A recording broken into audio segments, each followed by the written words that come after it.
अल्लाहुम्मा सल्लि अला सय्यिदिना व मौलाना मुहम्मदिन व अला आलिहि व सहबिहि व बारिक व सल्लिम।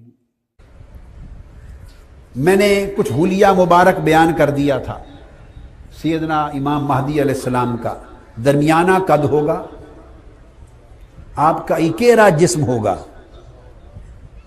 स्याह बाल होंगे, जुल्फें होंगी, आंखें बड़ी होंगी और सुरमा लगा हुआ महसूस होगा, सुरमा लगाए बगैर।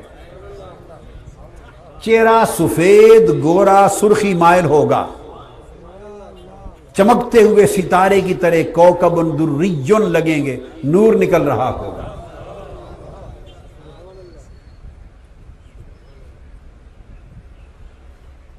और आपका जो हुस्न है, शख्सियत, वो अरबी होगी और जसामत अजमी लगेगी।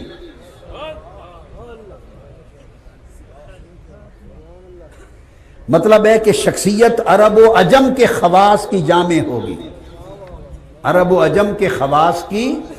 मैं इसका माना ये ले रहा हूं कि बैन अल अक़वामी हस्ती है, आलमगीर खलीफा उम्मत हैं और अल्लाह के आखिरी खलीफा व इमाम हैं। और हदीस पाक में आया, ये इस उम्मत के ज़मीन पर अल्लाह के आखिरी और 12वें खलीफा और इमाम होंगे, हदीस पाक में। और आपकी पेशानी खुली होगी, चौड़ी पेशानी होगी, नाक मुबारक, बीनी मुबारक ऊंची होगी, दांत आगे से खुले होंगे, उसमें से नूर निकलेगा।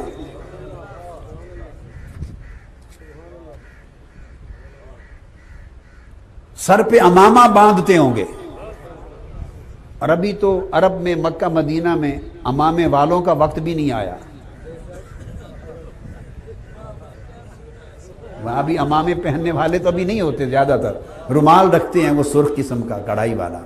अभी वहां का कल्चर अमामों में नहीं बदला। ये बातें समझने वाली हैं।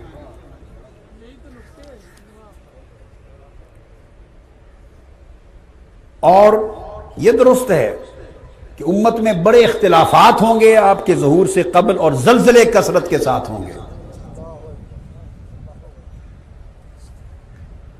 अब बाज़-औक़ात एक दो लफ्ज़ को लोग देखते हैं, जल्जले, तो कहीं बड़ा जल्जला आ गया तो समझ लेते हैं बस इमाम महदी से पहले वाला जल्जला आ गया।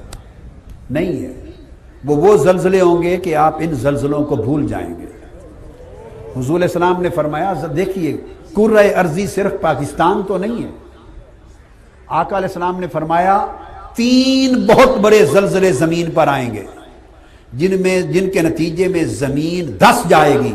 फरमाया एक मशरिक की तरफ, इस कुर्रे अर्जी के मशरिक की तरफ, एक मगरिब की तरफ और एक सरजमीन अरब में। 3 खस्फ होंगे। तो सिर्फ एक पाकिस्तान ही कुर्रे अर्जी नहीं है, जमीन बहुत बड़ी है। आप कमली लेके निकलेंगे चादर ओढ़कर। अस्सलातु वस्सलामु अलैक या सय्यदी या रसूल अल्लाह व अला आलिका व अस्हाबिका व अहलि बैतिक या सय्यदी या हबीब अल्लाह।